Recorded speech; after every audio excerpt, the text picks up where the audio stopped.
Hello everyone and welcome to this video. Today we are coming up with a fresh question, that is remove element, and this is also part of the top interview 150 of LeetCode, and we are going to dive right into it. And I trust me, by the end of this video you will be very confident about answering this question. You will also know how to write the code for this. You will know the best optimized approach for it. You will also know in an interview how you have to approach this question. Like if you have been asked this question, you will definitely know how to crack it, and yeah, it'll get you excited. So let's actually read the question. If you're already aware of what the question is, you can directly skip to the approaches, but for those who have not read the question, I'm going to read the question, and I'm going to explain the question and the examples for you guys, and then we will jump to the brute force, and then we will go to the optimized approach. So let's read the question. Given an integer array nums and integer value, integer val, remove all occurrences of val in nums in place. So you can see that we have an integer array here, and then we have val, one value is given. So what we have to do is we have to remove all the, like whatever value is given, we have to remove all of them from nums. So far, very simple. The order of the elements may be changed. Okay, so they don't care in what order the elements will be, so you don't have to worry about that. Then return the number of elements in nums which are not equal to val. So we also need a count of numbers in the element which are not equal to the value that they have provided. So whichever of the elements is not the value that is provided, all of that we need the count of that basically. So now let's go further. Let's read more. So in an interview, actually, if they ask you this question, right? So in an interview, when they actually ask you this question, they might just directly tell you that, you have given an array and I'll give you a value of that, and you have to remove the value from that array. This much is not enough actually for you to understand what you have to actually do. So in an interview, always make sure that you ask follow-up questions to this, whatever they have said, if they have not already specified. Like now we'll read further and you'll understand what kind of questions you have to ask them. So then you know exactly how your approach should be, right? So now here in this, we'll read what it is. Consider the number of elements in nums which are equal to val dk. So the number of elements which they're telling us to return, right? That number of elements which are not equal to the value, that they are telling us to consider it as k. You need to do the following things. So these are the things which you have to actually ask the interviewer. They might not tell you upfront. So make sure that when you are in an interview and they've given you a problem, you make sure to ask follow-up questions. This is something which sometimes the interviewer might not tell you, and then when you're going in with your approach, they might tell you that thing. So first, make sure that you ask more questions about the question that they are asking you. So let's read. Change the array nums such that the first k elements of nums contain the elements which are not equal to val. So we got more insights. We not only have to return the value k, we also have to change the nums array such that the first k elements have the elements of the array which are not equal to val. So this is also some insight which we got, because if we just read the top portion, we would have just returned the k and we would have submitted the question, right? Here we got to know that the nums array also has to be modified in such a way that the first k elements have to be all the elements which are not equal to val, and then we have to return k. So yeah, be sure to clarify your question first before you start, and this gives a good impression as well. That shows your proactive mindset. So yeah, I think the question is pretty clear. Let's look at some of the examples for this. So you can see this nums equal to 3, 2, 2, 3, and the value that they've given is 3. So basically we have to remove 3 from this array, and the count of numbers which are not equal to 3 are what? 1 and 2. So they've removed. So our k in this scenario is 2. You can see that they've outputted as 2. And the first k elements, that means in the array nums, the first 2 elements have to be elements which are not equal to the val. So you can see that the first 2 elements are 2 and 2. 3 is not there. They don't care. After the first k elements, whatever you do, they don't care. They don't even care about the size of that array.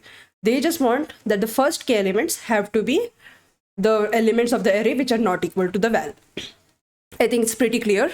Let's go next. Another example, 0, 1, 2, 2, 3, 0, 4, 2. And we have to remove the value 2 from here. So let's first count the numbers in the array which are not equal to 2. So 1, 2, 3, 4, 5. So in this scenario, our k is 5. So you can see that they've outputted 5 here.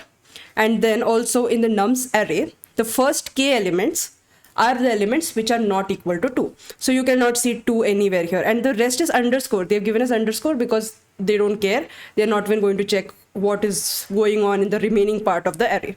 So that was the question. If you have any queries, any more explanation needed, just put it in the comment section. Now we're going to move into the brute force. I'll just briefly explain brute force and we'll deep dive into the optimized approach. All right. Yeah, so we are at the brute force. I've taken the array which was given in the example there. So the 3, 2, 2, 3 array value is 3. So the easiest brute force way of solving this is by using a temporary array. So we are just going to use an additional array, that is temp here. And we will iterate first. We'll iterate the original array. And whenever we encounter an element which is equal to the value, we will not enter that into temp. And whenever we encounter a value which is, when we encounter an element which is not equal to value, we will enter that into the temp array. So if you can see, we'll iterate this array. Okay, so first we'll point at 3. 3 is equal to val, obviously. So we are not going to enter it into temp. So you can see that it's not entered in temp. Then we'll iterate further. 2. Is 2 equal to the val? No, it's not equal to val. So we are entering 2 in the temp. Then again we iterate further and again it is 2. Is 2 equal to val? Is it equal to val? No. So we are entering 2 in the temporary array. Then we iterate further and we are going to 3. Now is 3 equal to val? It is equal to val. So will we enter it into our temp array? We will not enter it into our temp array. And also while we are entering, whenever we are entering into a temp array, we should increment a counter. Like we can keep k as a counter which we initialize it as 0, and each time we enter something into the temp array, k should be incremented by 1. So that way we will have the number of elements which are not equal to the value. And now you can just have another for loop to copy the value from this temp array to your original array, so that the initial k elements will have the contents of this array. So you can see that initial k elements are 2 and 2.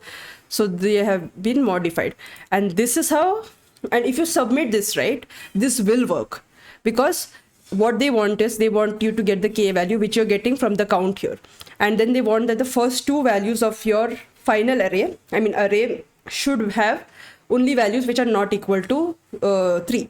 So that is also very much solved here. So you can see that this is a brute force, very easy approach, and will definitely get you the results that you want. But if you look at it from a time complexity and a space complexity point of view, time complexity is O of n, because we are iterating, we are having a for loop which will iterate over the entire array. So that is like n, array size we are considering as n. So the time complexity is O of n, and the space complexity is also O of n, because we are creating this additional array temp, right? And we don't know, it is not a finite size. The temp array size can vary. It can depend on the elements which is present in your main array. So even the space complexity in this scenario is O of n, which is not ideal. In our optimized approach, what we want to achieve, a space complexity of O of 1. That means where we are not using any additional space at all. So let me just modify this. So in our optimized approach, we are going to try to achieve O of 1. So now I think you should pause this video for at least a few minutes and take a moment for yourself. And you think about this, that in this scenario, we are using temp to do something.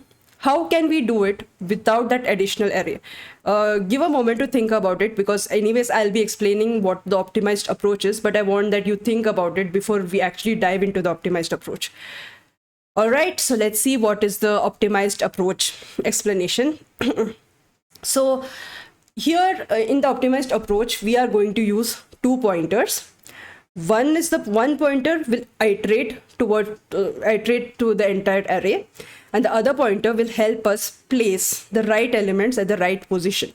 If something something equals value, we know that there should be a non-value element over there.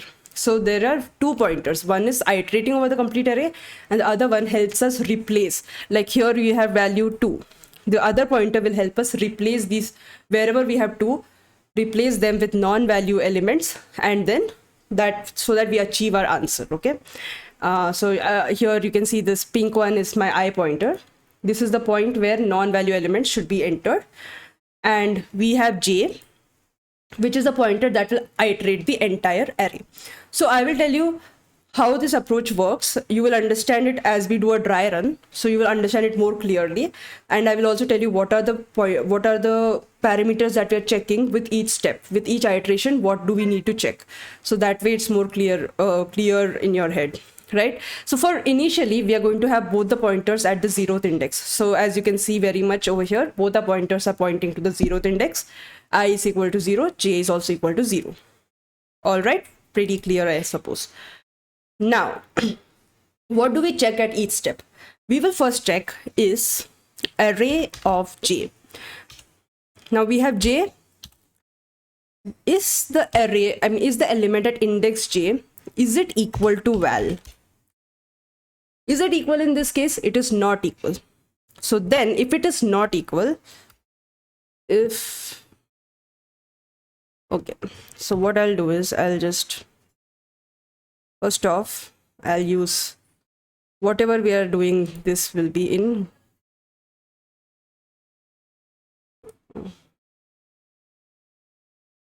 I don't know. I want it to be same as that color. So, okay, whatever.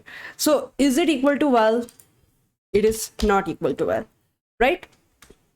So then what is it supposed to do? So wherever our positioner is, so whenever we find an element which is not equal to value, wherever our ith pointer is, we are going to take that non-value element and place it at the ith pointer. So just bear with me. So array of I will get what? Array of J. So wherever our I pointer is pointing, right? That pointer, that position should get the array of J. Right now, it won't make any difference because I and J are at the same position. So 0 will remain where it is. But as we go iterate further, you'll understand why we are using this approach. And whenever you have assigned a value to I, right, after that, you need to increment I. Is it clear so far? I mean, whenever you have if you have any doubts, you can just put it in the comment section and I'll be happy to address your doubts. So these are the parameters that we're going to check with each stage. These three things, okay? If it is equal to val, we do nothing. We just increment J. So here, actually, we have incremented I, and post that, J will also keep incrementing. So J is in a for loop. It has to iterate through the entire array. So J will increment anyways, even if you are not changing the value at I, J will keep incrementing. So all right, I'll enter it here itself, J plus plus as well. Okay, so now our I'll take it down now. Our I pointer has also incremented. I've not made any change in the array because it is same. Because if you look at array of I equal to array of J is also at the same position, array of I is also at the same position. So right now our array is not changing in any way. Okay. Now in this second stage, let me put in a text here again. Right now our I is equal to 1 and our J is also equal to 1. All right. Now what are the things that we're going to see? Is array of J equal val? Is it equal to val? What do you think? Val is 2. Is it equal? It is not. It's not equal. So in that scenario, what do? We take our array of I, whichever is our positioning element, we take we assign it the value where at jth index. So array of j. Wherever the jth index is, that value is going to be assigned to the ith index. And again, whenever we have assigned a value to the ith index, we need to increment I, right? And j will anyways increment. J will anyways increment because it is in a for loop, and j will keep on incrementing regardless of whether you're incrementing I or not, or regardless of whether this value array of j is equal to value or not. Okay, so now here also again, if you look at array of I is meaning, I mean, this is at 0. Let me just copy this thing as well and paste it here. Oh my god, what did I do? Sorry, I paste it here. So if you look here, both our pointers are again at the same location. So by this statement, array of I equal to array of j, we are not really changing our array here. So I'm going to just take our array now for the next iteration of j. So let's paste it here. And I'm also going to take our indexes so that you get to know where it is exactly. It's easier for visualization. So all right, now at this point, again our I has incremented, our j has incremented. So I am taking our I has incremented to 2 and our j also has incremented to 2. All right, and I will also write here the values. I has become 2 and j is also equal to 2. All right, now again we are going to check the same thing. Array of j equal val. Is it equal to val? Now if you look carefully, our value is what? Our value is 2, and now this element is equal to 2. Yes, it is equal to 2. So when it is equal to 2, we will not increment I. Okay, when we have got that it is equal to value, let's just let our I remain there. Let's increment j, because at this position now we have to find, now it is, our I is at a position which is equal to value. Now j will go ahead, j will iterate ahead till it finds an element which is not equal to 2, and it will allow us to put that element in place of 2 there. So I will remain where it is, only j will move forward. So in this scenario, only j is moving forward. Okay, so nothing is changing in our array. Again, I will again take our array. I'll just paste it here. Sorry for that. Again, I will copy our array and I will paste it here. Okay, so now as I mentioned that our I pointer will stay at the second index here, because now we have to change this, right? Because now it is at the value which we are supposed to remove from the array. So it will stay here, but our j now is gone on an expedition. Now it is gone on an expedition to search for an element that can come in place of that value there. So I will remain there, but j will move ahead. Let's again write in the values here. I realize that this has become okay. So now at this position, our I is equal to 2 and our j has moved forward in life. You can say it's a 3. Okay, again what are we going to check? Is array of j equal val? Now again if you check this, at the third index also we have 2, which is equal to our val, right? So unfortunately j has gone on an expedition to find an element which is not equal to the value that we have been provided, but now again it has encountered a value here. So we will say yes it is, and whenever it is equal to the value, what do? We just increment j, we do not increment I. I will stay where it is because we still haven't found a replacement for that. So I will just increment j there. That's it. Okay, so now I will again take our entire array. We will go down here. I'm taking the indexes. It's easier for visualization. So here. And now our I pointer will still remain at the second index, and j pointer will be incremented. It will move from 3 to the 4th index. So now j pointer will go to the 4th index. Fair enough? Okay, I am taking this. I will paste it here. I will take this. I will paste it here. All right. Now the value of I is same, but j has become 4. Again, it will check. Is the array of j value at 4th index, is it equal to val? Our val is 2. Now in this scenario, this value is 3, which is not equal to val. So here, no. And whenever we reach a state where it is not equal to val, our next immediate state is wherever our I is, I should be assigned this value of the jth index. So array of I is equals to array of j. Fair enough?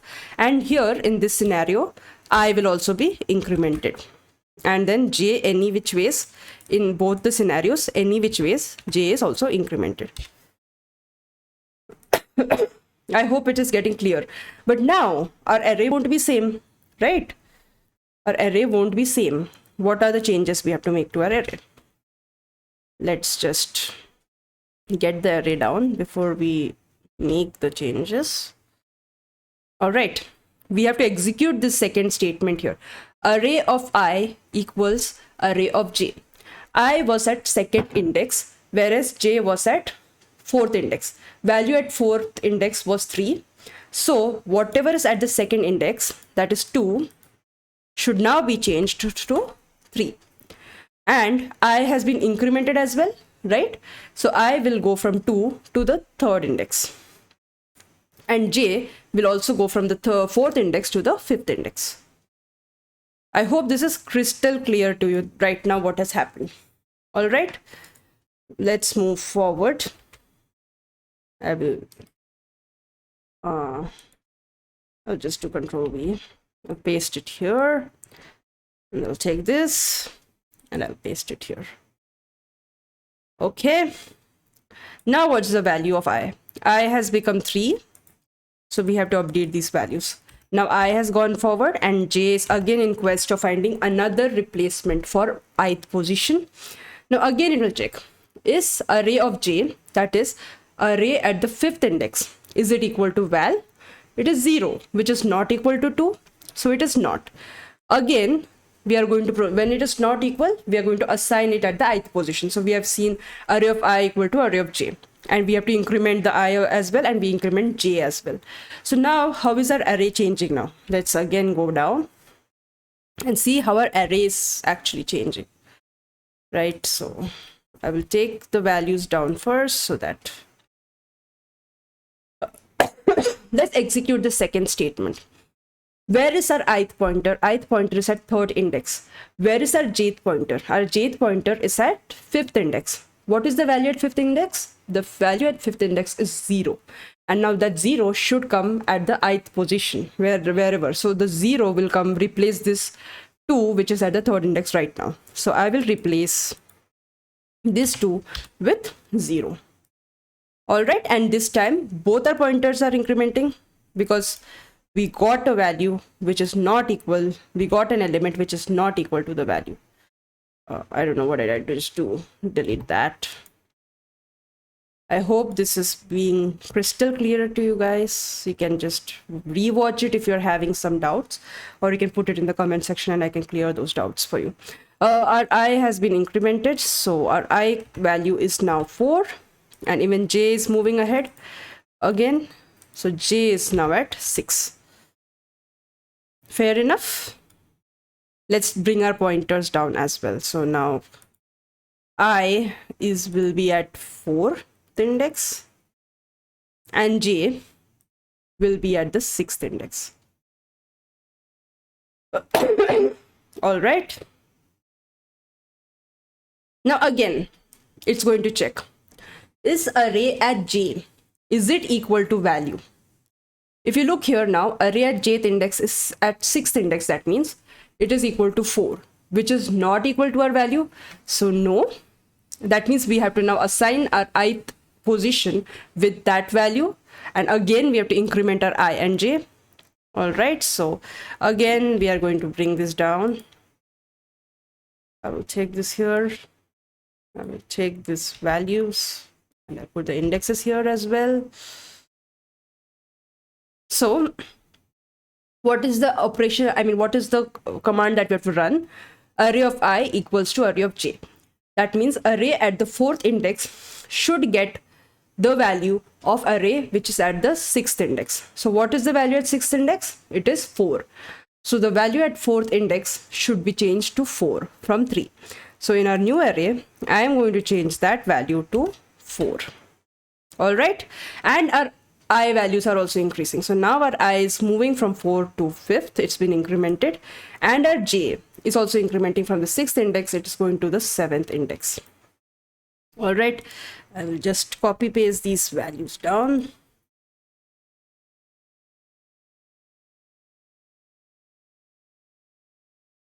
Let's update these values. So this is now at 5th index, whereas this is now at the 7th index. Again, is array at j is equal to value. Now array at j is pointing at the 7th index, and we see that the value there is 2, which is equal to value. It is equal, right? So we say yes, it is equal. Then what do? Do we perform this operation? We do not perform this operation. Whenever we get a value which is equal, we are just incrementing j. We are not even incrementing I. All right. So we are just gonna increment j. And no changes are made to our array. So now we go down. I'm going to put this value here. I'm going to put our array, bring it down. Index is here. And this. Now what is actually happening here is only our j has incremented to 8, which is now, it has completed the full iteration. You can see our j is now out of this, and our I is pointing to 5th index, but our j is out of the array. So at this point, we can say our problem is almost solved. Wherever I is, what is the ith position? I is equal to 5. You can directly take this value as k. All right. And you will see that it is correct as well. So now we have got our value k as 5. And even if you look at our array, you will see the first k elements will not have value 2. So if you look at our array, you can see 0, 1, 3, 0, 4, 0 is there. Is there 2 anywhere? It is not there. And as I mentioned in the problem statement as well, they don't care what is there after the kth elements. So you know that the first k elements have all the values of the array, which are not equal to the val that was provided. If you look at this answer here, 0, 1, 3, 0, 4. Oh, okay. Yeah, so you can see the order does not matter. So we have zeros, we have 2 zeros, we have 1, we have 3, we have 4. So we have got the exact answer. Our output is also 5 as well. I hope that explanation was clear. I took a big example so that it becomes easier to understand. I hope that helped. So now we can jump right into the code. Like I will write the code for you guys and we can wrap it up from there. So always before writing code, the first step is, if you are using pointers, define your pointers. So I am going to write int I equal to 0. All right, this is our positioning pointer. All right, and now j, anyways we are going to define it in our for loop. So int j equal to 0. And what is j supposed to do? J is supposed to iterate the entire array. So I'm going to write a for loop which just for that purpose, less than I think our array name is nums dot length j plus plus. So what are we checking at every stage? As you saw in our question, at every stage the one question we are checking is array of j, is it equal to value? Is it equal? So we will check an if, we'll put an if Nums is our array name of J.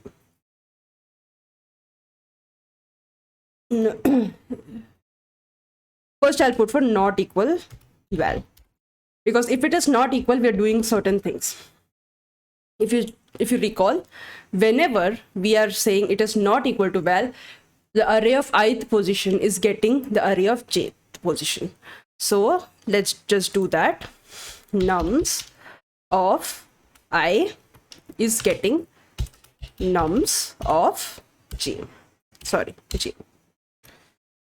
Fair enough? And whenever we're updating the ith position, we are going to increment I. So I am doing a post increment there. So after it assigns the value, it will increment I, and even j also has to increment. So after the value is assigned, only it will increment. I've explained this in our last video as well. So post increment means after the operation has been performed, then it will perform the increment. So that's what's happening. After they assign the value, both of these pointers will increase. Else, if it is equal to val, what we are doing in that scenario, whenever we are getting, so here if you look, whenever we got array of j is equal to val, we are just incrementing j. So I will just increment j here. All right, and that's it. And what did we conclude? At the end of this iteration, wherever I is, that is the value of k. So we will just return I as the value of k. And this is enough. Such a small code. You run it. I hope, okay. Nums.length. Okay, I messed up the spelling here. I just got confused, I guess. I mean, there's a typo. Let's see, any other errors? Interesting. We are getting the wrong value. Now we can see that there is one extra value that is coming up, right? All right, just a minute. Okay, I have done a very stupid thing here. We are in a for loop. We do not have to increment j specifically because anyways, that's how for loop works, right? Once it finishes running the contents of the loop, it will automatically increment j. I was incrementing it myself. That's why we got a failure there. Let's see. Okay, again, we are getting the wrong answer. Again, let's confirm. Oh, I realized super stupid thing that I'm doing here again, guys. We do not have to increment j here because it is anyways going to increment once our for loop is done. So that is what's causing the issue. I think now it should run.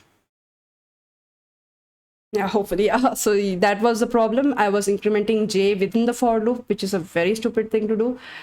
But yeah, you can see that it is such a simple code, and we have both our test cases running. Let's submit it for it will check on more complex test cases, and you can see that, yeah, 115 out of 115 test cases passed. So I'm sure that now after you've watched this video, if you get the same question in an interview, or even if you're giving a coding test or something, you are going to ace this question for sure. And if you do not understand, if you're getting confused, please do a dry run by yourself so that you get this clear on your head. Then the code writing becomes that much more easier.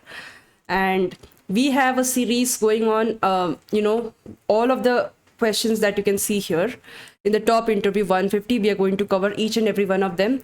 So if you are planning to study for interviews, or if you're someone who wants to master DSA, then I would recommend that you actually subscribe and you actually have a look at the videos. If this really helped you, that would be great. And I'm sure it will help you in some or the other way in your interviews as well. So all the best. See you next time. Bye-bye.